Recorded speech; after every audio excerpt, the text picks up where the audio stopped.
Subscribe कीजिए हिंदी बोलेगी channel को और दबा दीजिए इस घंटे को मजेदार और ज्ञानवर्धक वीडियो सबसे पहले देखने के लिए।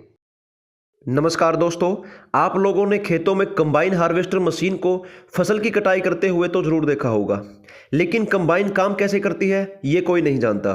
वो फसल के दानों को भूसे से अलग करके दानों को रख लेती है और भूसे को बाहर फेंक देती है। ये सब मशीन के अंदर कैसे चलता है, चलिए आपको लाइव समझाते हैं। देखिए दोस्तों, यहाँ पे हमारी फसल खड़ी होती है, इसको बोलते हैं क्रॉप फसल। उसके बाद कंबाइन की सबसे आगे वाला हिस्सा होता है, उसको बोलते हैं कटर बार। इस कटर बार में ब्लेड लगे होते हैं जो फसल को काट के रील के ऊपर डाल देते हैं। रील का क्या मतलब, रील ऐसे घूमती है, रील घूम के फसल को अंदर की तरफ खींच लेती है। उसके बाद रील के बाद लगा होता है ओगर। दोस्तों, ओगर का काम होता है जो फसल अंदर की तरफ आई है उसको खींच के कन्वेयर बेल्ट तक लेकर जाना। अब कन्वेयर बेल्ट क्या करती है, जितनी फसल थी सारी फसल को इसके नीचे से होकर जाना पड़ता है। ये सिलेंडर घूमते रहते हैं और ये फसल को खींचकर थ्रेसिंग सिलेंडर तक लेकर जाते हैं और सारा मेन काम जो होता है फसल का यहाँ पे स्टार्ट होता है। देखिए दोस्तों, यहाँ पर 3 थ्रेसिंग सिलेंडर लगे होते हैं।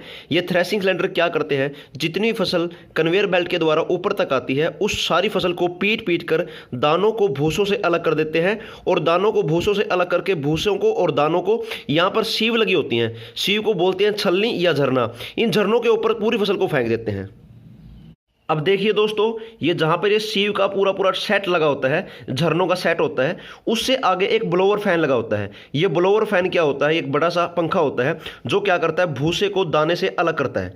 उस भूसे को हवा के माध्यम से ये तेज हवा फेंकता है और उस भूसे को कंबाइन के पिछले वाले हिस्से में फेंक देता है जहाँ से भूसा बाहर निकल जाता है और दाने यहाँ पर इकट्ठे होते रहते हैं और दानों को ऊपर तक इस पाइप के माध्यम से पहुँचाया जाता है। यहाँ पर ग्रेन टैंक में सारा अनाज इकट्ठा होता रहता है। चलिए अब आपको कंबाइन हार्वेस्टर की रियल एनिमेशन के द्वारा वर्किंग दिखाते हैं।